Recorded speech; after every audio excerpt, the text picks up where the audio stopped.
Um, Hello, everyone. Welcome to today's webinar, which is called Inter-Cellular Communication within a Virus Microenvironment. I'm Eric Kenny. I'm with the Publications Department at ASBNB, and I'm very pleased to be moderating the session today. So this webinar is part of ASBNB's Breakthrough Webinar Series, which is sponsored by the ASBNB Journals. And rather appropriately, today's session is brought to you by Molecular and Cellular Proteomics. As you may know, MCP is a journal dedicated to advancing proteomics in both basic and translational research.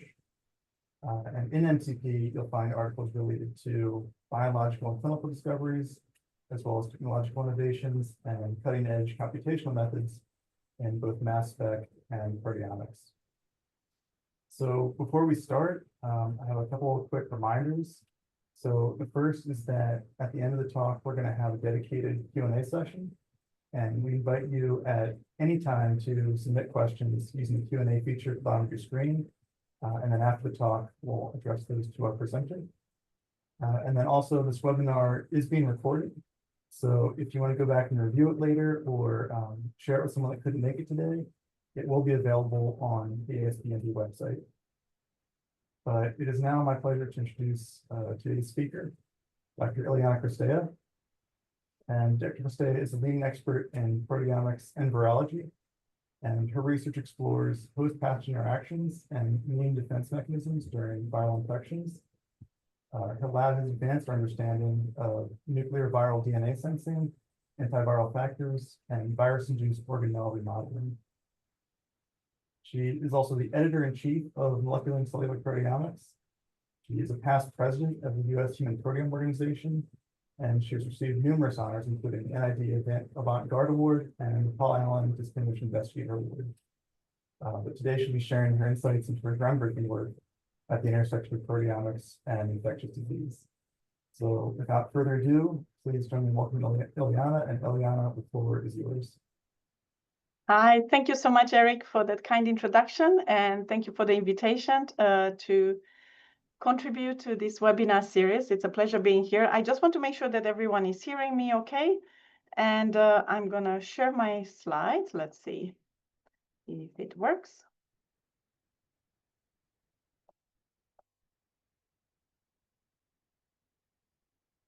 All right. Get a pointer here. All right. So I hope that you can all see me and you can hear me and you can see the slides. As I said, thank you so much. It's just a pleasure being here. As you heard, my lab, it's in the Department of Molecular Biology at Princeton University. And we focus on viral infection, on understanding at the molecular level what happens in a host cell upon a viral infection. What are the changes to a host cell? We study mechanisms involving host defense against viral infection. We characterize antiviral factors, but we also look at how changes in a host cell are possibly connected to the spread of an infection or resulting pathologies. So today what I want to tell you about is a few of our projects in the lab that are intertwining proteomics with molecular virology and microscopy to look at this concept of cellular communication during viral infection and look at the communication that happens at the intracellular level or extracellular or intercellular level. So let me just explain a little bit what are the levels and consequences of cellular communication during infection. So we all know when a virus infects a cell, there are major changes that happen in that host cell in terms of its composition, but also in terms of its organization. And for the first part of the talk, I will tell you about some of our efforts in understanding alterations in organization, and specifically how cellular organelles, subcellular organelles, are being altered and how these are inducing communication events at the intracellular level and activating this signaling, rapid signaling and organelle-organelle communication and organelle-organelle contacts. And then we are going to transition to considering this infected cell as part of its environment.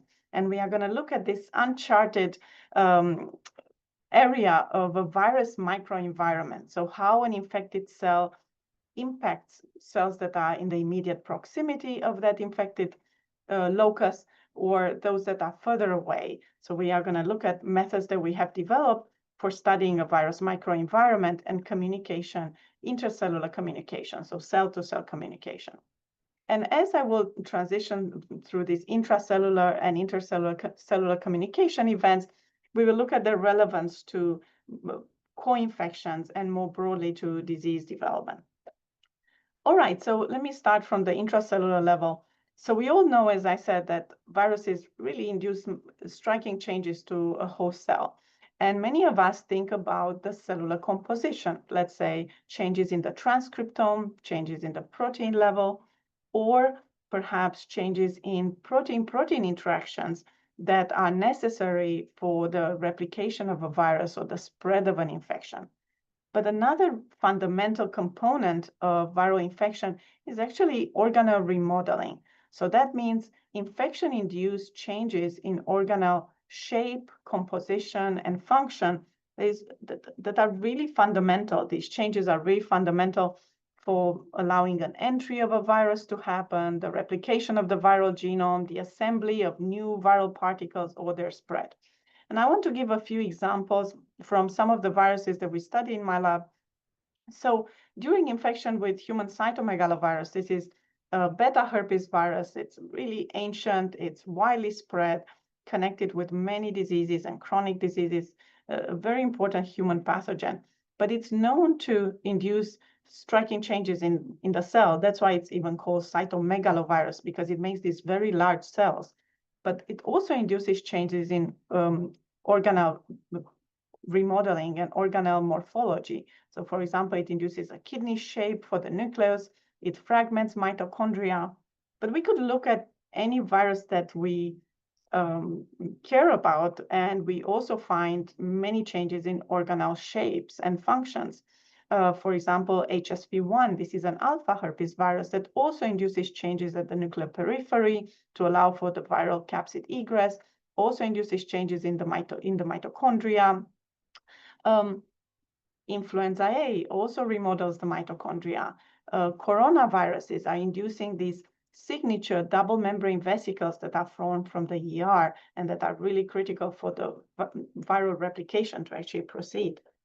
So diverse viruses that infect so many different types of cells, that have different replication strategies, different genomes, they're united by this need to induce organelle remodeling.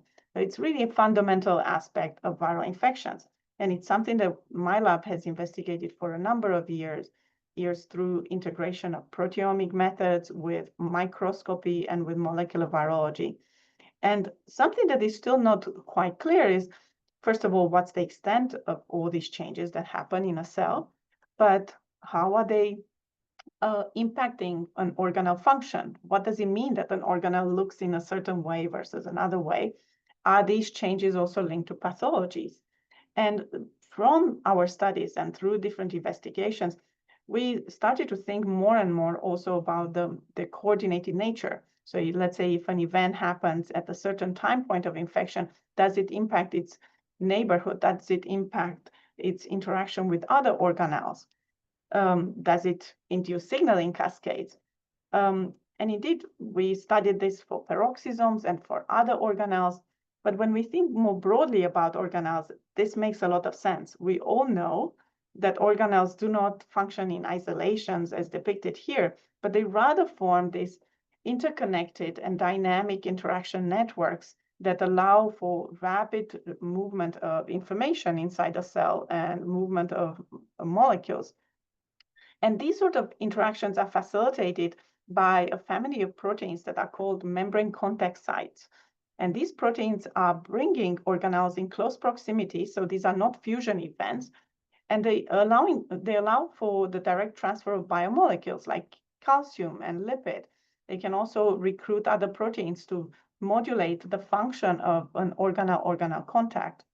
And here is an image, a microscopy image from our lab, where we show how dynamic in nature these interactions can be. So this is in uninfected cells, and in red you see peroxisomes, and in cyan you see ER. You see how rapidly the peroxisomes are moving on the ER. So something that we asked a few years ago is, well, given all these organelle remodeling events that we know happen in a cell during infection, can these membrane contact sites be really critical during infection? Can these either facilitate some of those organelle remodeling events, or can they be dysregulated downstream of a remodeling event? And what does it mean in the context of infection? Do these work for the benefit of the virus or the host? And there are relatively few studies. This is still an underexplored area, broadly speaking, the organelle remodeling area in viral infection. And membrane contact sites are not necessarily easy to study because they are membrane bound, they are low abundance, and not very easy to detect, especially where we wanted to capture these sort of changes in the interaction profile between organelles globally. So Caitlin Cook, who was at the time a PhD student in my lab, came up with this idea of designing a targeted mass spectrometry assay that allows her to detect simultaneously and quantify different membrane contact sites and monitor the levels of these membrane contact sites during the progression of infections. And she performed this with these viruses that I highlighted on the previous slides.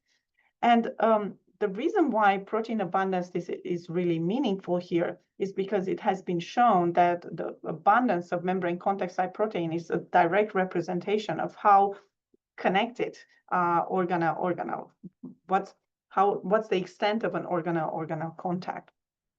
And this has been really quite a remarkable study. I would say that it has given us a gold mine in terms of avenues to pursue later on with functional investigations.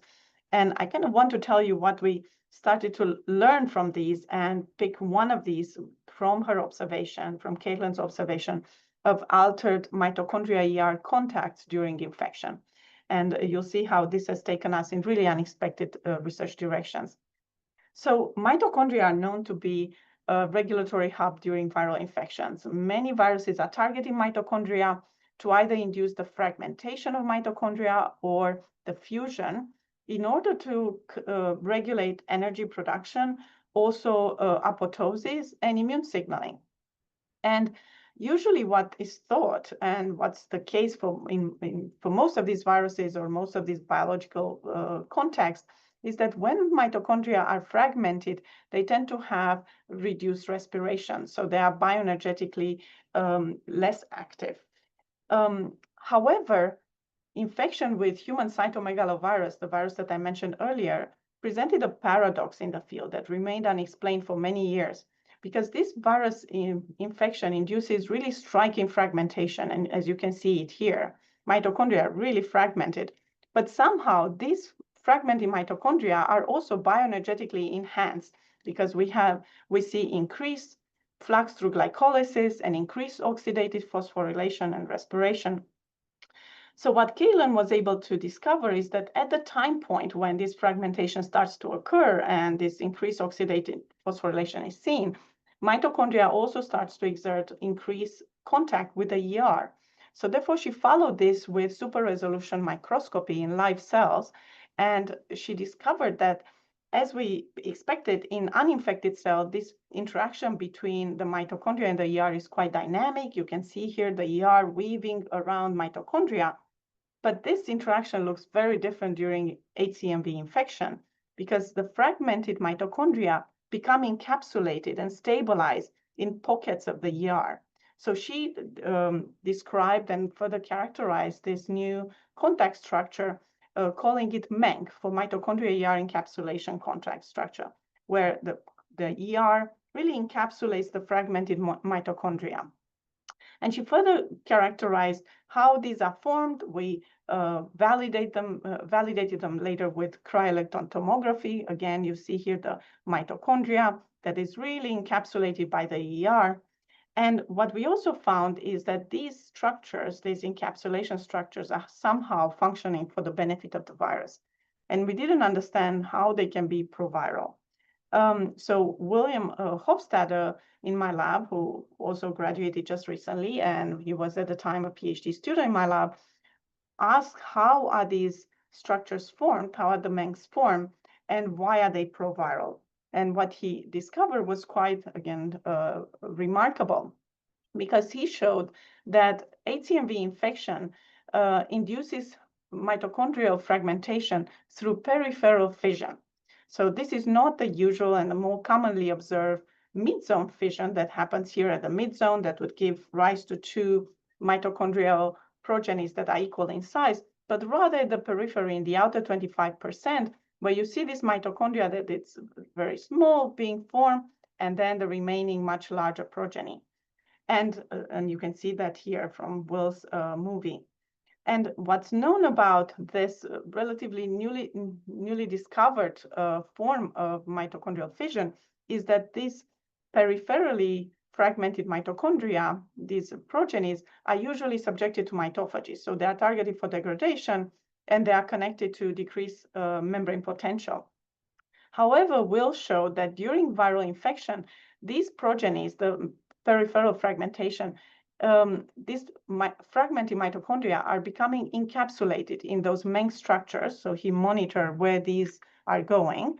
And then he also showed that somehow these MENGs are actually protecting these mitochondria, that they are decreasing mitophagy, they are not targeted for degradation, and they exert increased membrane potential. He also showed that downstream of this, mitochondria start to communicate with each other. They are forming mitochondrial contacts called IMCs for intermitochondrial contacts, as shown here in our cryo-electron tomography.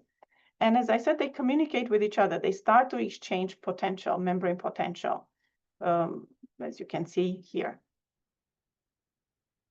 So what we were able to show, and what Will showed beautifully, is that these mitochondrial ER encapsulation, these MENG structures are protecting the fragmented mitochondria, maintaining the health of this population of fragmented mitochondria. So when we found this, we immediately thought, well, what's the broad relevance of this? So we first considered the fact that HCMV infects many tissues in our bodies, many different cell types. So we use different viral strains and different cell types, and to demonstrate that indeed MENGs are really a conserved feature of HCMV infection, that we see these formed in many different cell types and with different virus strains. But the other thing that we consider is even more broad, in a broader context. Well, what about other contexts where we know that there is mitochondrial fragmentation and high bioenergetics, so similar changes in cellular metabolism despite fragmented mitochondria? And when we thought about this, we immediately thought about cancer, because HCMV is known to be also an oncomodulatory virus. And in cancer, we see mitochondrial fragmentation. And we started by looking at melanoma cells, and we looked at different types of melanoma cells. I'm showing you one here from a metastatic type of melanoma cells. And Will was able to show that these structures, these MENGs, are formed in melanoma cells, and that they maintain actually bioenergetically active fragmented mitochondria. And again, we saw the same sort of redistribution of specific membrane contact sites that we identified by mass spectrometry and then by microscopy. So what I showed you is how from a mass spectrometry assay that allowed us to really temporally quantify and detect these membrane contact sites, we went on to address this longstanding question of how fragmented mitochondria can have increased oxidative phosphorylation during infection with HCMV by forming these new enhanced contacts between mitochondria and the ER and this new structure, mitochondria ER encapsulation structure, MENG. And when we thought more broadly, and again, showing also what we noticed in the context of cancer, about what happens to cellular metabolism and how certain signatures are similar during HCMV infection in cancer, we also thought then more broadly of what are the metabolic rewiring and changes that happen during infection. And this flux through glycolysis that we see during HCMV infection also leads to an increase in lactate production. And I want to spend a little bit of time to tell you how we now have pursued this further and how we find that lactate production and increased lactate production has roles both at the intracellular and intercellular level in the context of a virus microenvironment. So we know that many viruses are actually inducing metabolic changes that are resembling what happens in cancer. And specifically, they induce a Warburg-like effect where we see aerobic glycolysis happening. And one byproduct of this is also increase in lactate. And this has not been studied, how lactate affects the cells or cell-to-cell communication and so on, has not really been studied in the context of infection, but it has been studied in the context of cancer. And it was fairly recently shown that lactate can inhibit immune responses in a cancer context. So Matt Tile, a PhD student in my lab, asked whether viruses can similarly leverage this increased lactate production for immune suppression. So one experiment, that I'm simplifying kind of the study that he has done, but one experiment that he has done is to take cells and infect them with a low multiplicity of infection, low MOI. In other words, few cells in a cell populations are infected. So therefore, he can look at virus spread and look at the ability of the other cells to mount an immune response. And then he treated these cells with lactate. And what he noticed is that there was an increase in virus production upon lactate treatment. So lactate was proviral, was beneficial for virus replication for subsequent rounds of replication. So we also know from work that was done in Yiming Zhao's laboratory at University of Chicago that lactate can be added as a post-translation modification on lysine residues of proteins and leading to lysine lactylation as shown here. So we wonder whether this increase in lactate production that we see during HCMV kind of changes the lactylome profile in a host cell and maybe perhaps can address some of this phenotype of proviral phenotype for lactate treatment. So therefore, Matt took primary human fibroblasts, infected them with human cytomegalovirus, and harvested them at different time points of virus replication. And then he performed an enrichment of lactylated peptides using antibodies against lactylated lysines. And then, of course, analyzed these by mass spectrometry. And what he found at that time was quite unexpected because a lot of the studies on lactylation, the few studies on lactylation that were reported at the time were mainly focusing on lactylation on histones in the nucleus. But what Matt noticed is that during HCMV infection, many proteins, thousands of proteins, became lactylated in many different subcellular compartments. And when he started to compare this to acetylation, which is another post-translation modification that we have investigated in the context of infection and on lysine residues, he found that actually these modifications have quite distinct consensus motifs. And also they seem to preferentially localize at different regions on proteins. So what he noticed when he even compared specifically with fibroblasts infected with HCMV was that lactylated peptides seem to be enriched in intrinsically disordered regions of proteins. And then he asked whether this is more broadly seen in other lactylome studies that were published in the literature. So he looked at hepatocellular carcinoma data sets that were published and even in E. coli. And again, he saw an enrichment of lactylated peptides in predicted intrinsically disordered regions. He used AlphaFold, and that confirmed kind of his prediction because, again, he saw that lactylysins are present in areas where there is an increase in unstructured prediction and decrease in alpha helix representation. So what does this mean? What does it mean that protein intrinsically disordered regions become lactylated? Well, we started to look at different time points of infection. So this heat map from left to right takes you through different time points of infection and look at the functional classes of proteins that become lactylated. And what Matt was able to show is that proteins that have increased lactylation are actually belonging in functional classes that are involved in host defense against infection. So response to cytokine, activation of innate immune responses, cellular responses to interferon gamma. And he then performed similar lactylome enrichment analysis during infection with HSV1, so that alpha herpes virus that I mentioned to you. And he did this with different virus strains that can or cannot inhibit host immune responses. And again, he found an upregulation of lactylation on proteins that are involved in host immune signaling. So this immune factor lactylation is a conserved feature for both HCMV and HSV1 infections.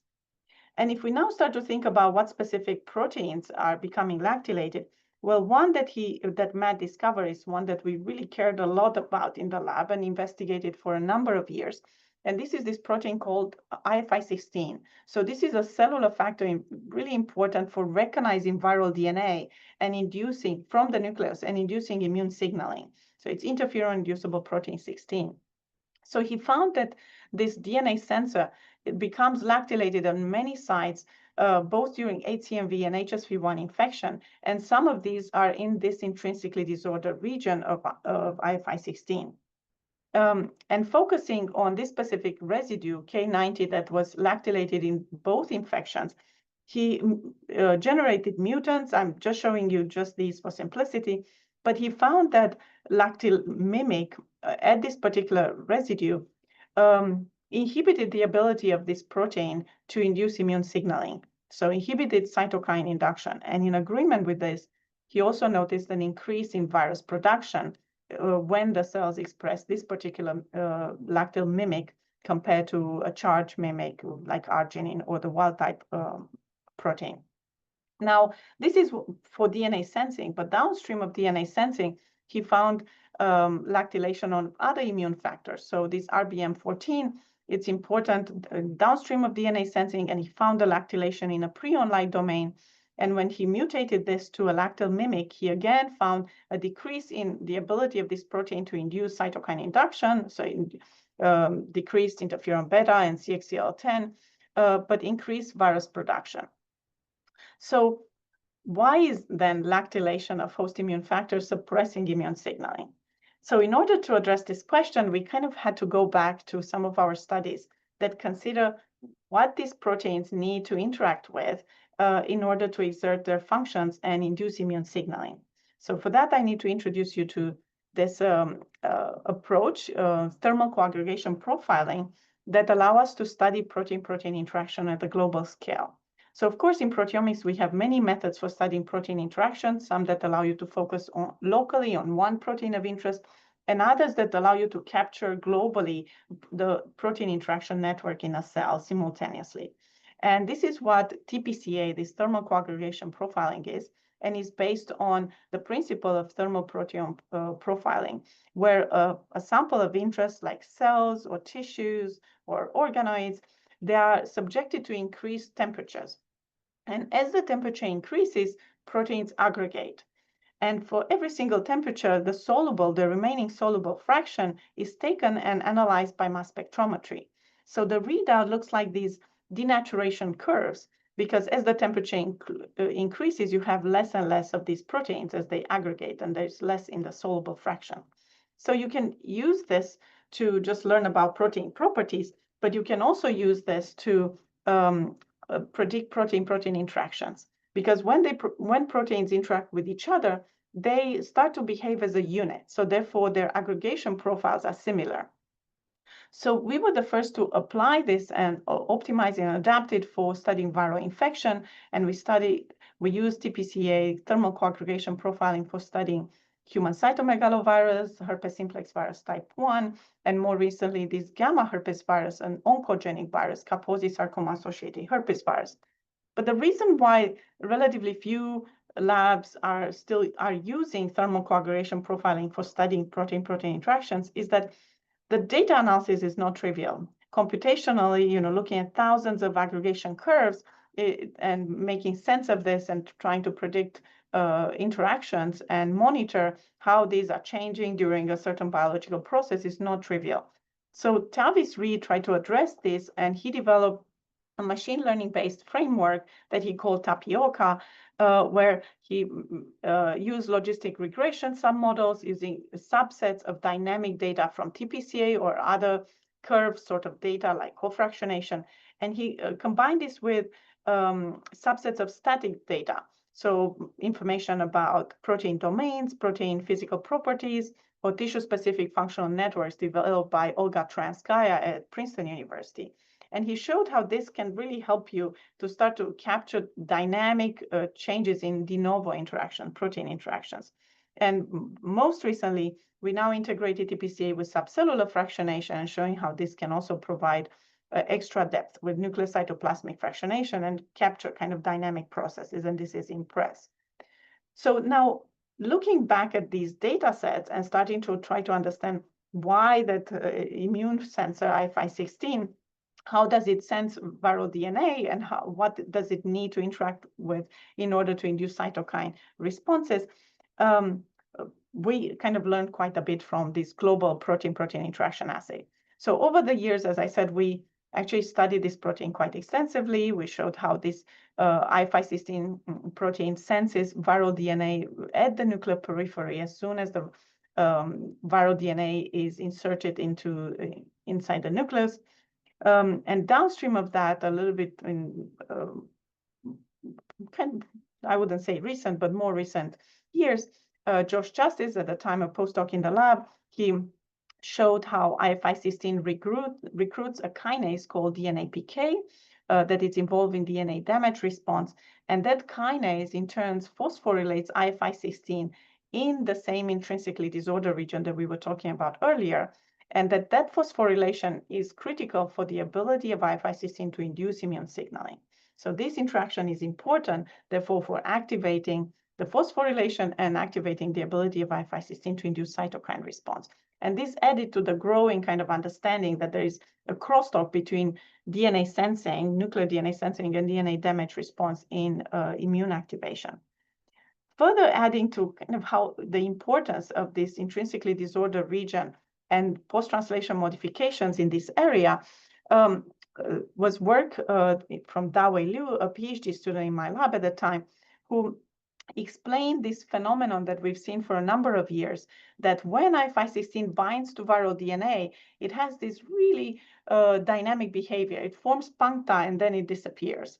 And what Dawei was able to show is that that intrinsically disordered region contains multiple phosphorylation sites that have to work cooperatively in order to induce liquid-liquid phase separation for this protein as the protein binds to DNA, to viral DNA, and that this liquid-liquid phase separation and transition through LLPS stages is critical for immune signaling. So therefore, that IDR is really important for the function of the protein, and that initial interaction with DNA damage response kinase, DNA PK, is an initiating point. So therefore, we asked, well, coming back to that lactylation, what is the impact of lactylation on that initial interaction? So looking at its IFI16 ability to recruit DNA PK at the nuclear periphery, we found that when this K90 site in the intrinsically disordered region is mutated to a lactyl mimic, IFI16 loses its ability or has diminished ability to recruit DNA PK. So therefore, that kind of starts to explain how lactate, how it inhibits IFI16 immune function. And so we now know that lactate is proviral for subsequent rounds of replication, in part at least by inducing lactylation of these host immune factors and suppressing their cytokine expression. And we further looked at how this is regulated, what enzymes are regulated. But in the interest of time, I want to tell you how this finding of lactylation has brought a new perspective of something that we have been kind of pursuing in parallel with these studies for a while, which is considering all these changes that happen in an infected cell. How are these changes actually impacting an environment? How is this information conveyed to the cells that are neighboring an infection site or those that are further away?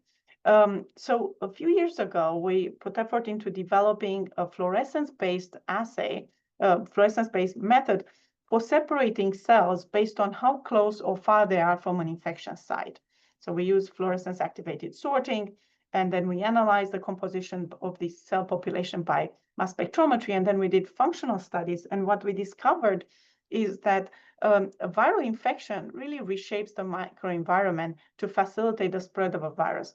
In particular, let's say if we consider an infection with human cytomegalovirus in this cell, the neighboring cells that are not yet infected, right? So before the spread of an infection, they already become altered and primed.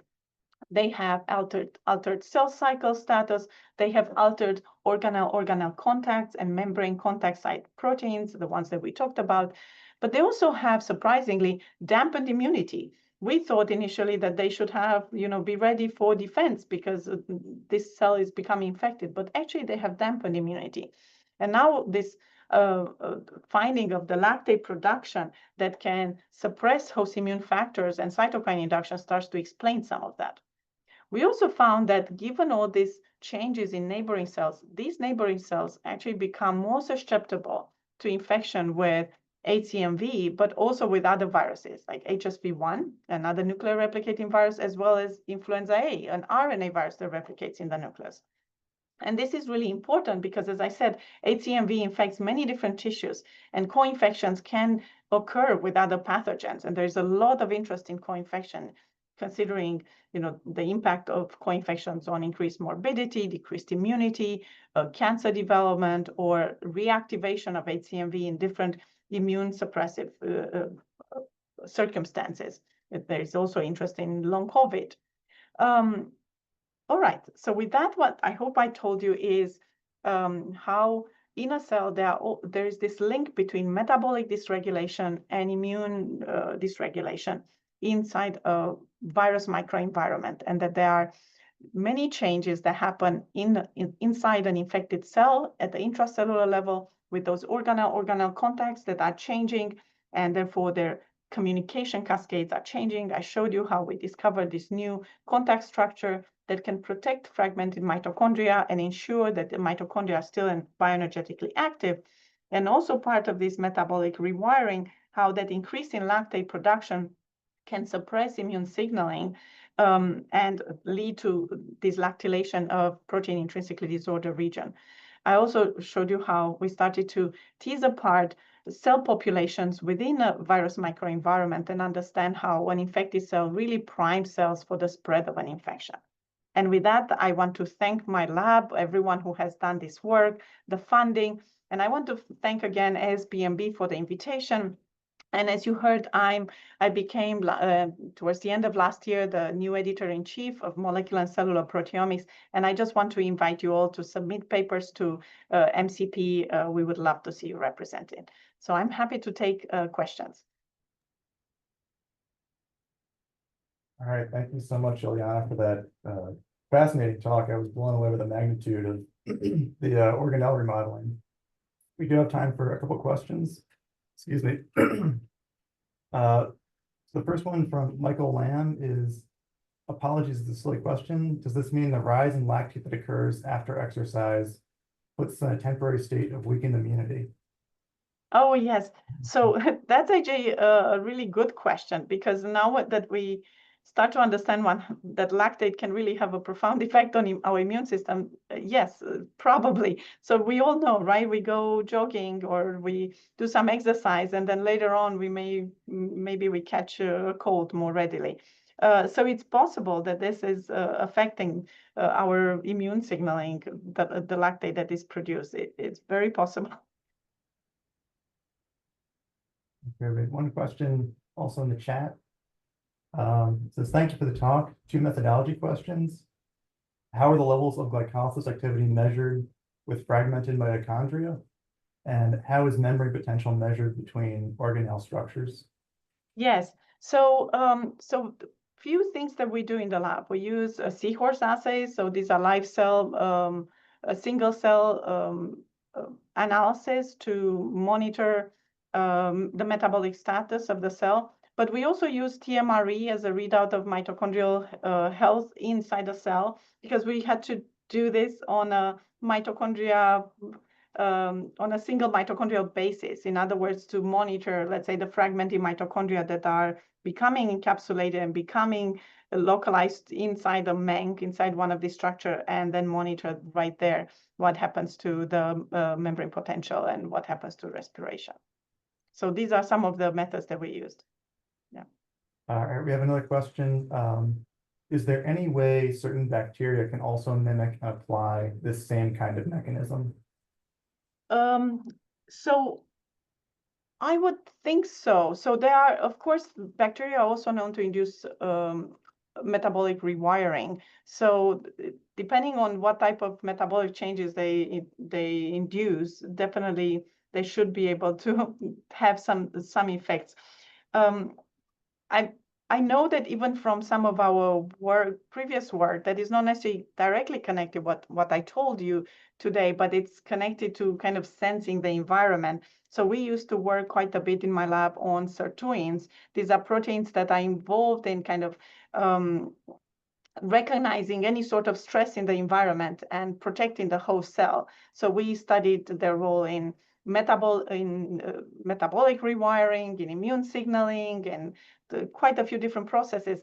But we also studied then if these functions and their antiviral properties are evolutionarily conserved. So we looked at sirtuins in bacteria, for example, and found that they also work to protect bacteria against infection with bacteriophages. So there are certain similarities in terms of functional and regulation inside bacteria, in terms of responding to pathogen or invasion. So yes, possibly. A lot to do though. All right, we have time for one more. Attendee asks, what is the mechanism by which viral infection causes peripheral mitochondria splitting? Is it known? Yes, so in the HCMV field, there has been so much work on some viral proteins, in particular a protein called PUL37 that has been known to go to the mitochondria, and work over many years from a number of different labs, from Schenk, Mokarsky, and so on. They really show beautifully that PUL37, this viral protein, is sufficient to induce mitochondrial fragmentation. But that's before our knowledge of mitochondrial peripheral fission. So now we started to investigate this. So we see that this particular viral protein, PUL37, is inducing increasing mitochondrial fragmentation and peripheral fission, but it actually also suppresses fusion, and it suppresses the fragmentation at the mid zone, right? So this particular viral protein is very important for that. We also have evidence that there are three-way contacts, organelle contacts, that are needed for inducing that peripheral fission. So between mitochondria, ER, and endosomes. That's one thing. The other viral protein that we studied quite a bit is PUL13. So this is a viral protein that was not previously characterized, but we showed that it can go to the mitochondria, and that it can by itself induce increases in oxidative phosphorylation. So we think that that's a little bit downstream of PUL37. So that first viral protein that I mentioned is important for facilitating this, peripheral fragmentation and formation of MENGs. And then this second viral protein that I mentioned, PUL13, is going there and really organizing the ultrastructure of mitochondria and the cristae. And that's something that we are now doing in the lab. GU part in my lab is using CLEM and cryotomography to characterize the role of this viral protein on mitochondrial ultrastructure. All right. Thank you so much for fielding those questions. We're just about out of time, but wanted to give you a chance to share any final thoughts, main points, anything upcoming you'd like to advertise before we close. Well, I would, if you said those last few words, so I would like to invite everyone to attend this conference that will take place in August at MIT, and it's a mass spectrometry conference organized with molecular and cellular proteomics and ASBMB. So it's going to be in August, kind of second half of August. Check it out. I think it's going to be a terrific conference. So please look at it and come and join us. Otherwise, I just want to say again, thank you so much for the invitation. And if you have any question, contact me via email. I would be delighted to interact with you. All right, Dr. Cristea, thank you so much for sharing your time and expertise. Thank you to all the attendees for coming out and watching. And please keep an eye out for next month's webinar in the virtual webinar series. And please have a great rest of your day. Thanks, Thank everyone. you. Thank you, Eric. Thank you, everyone.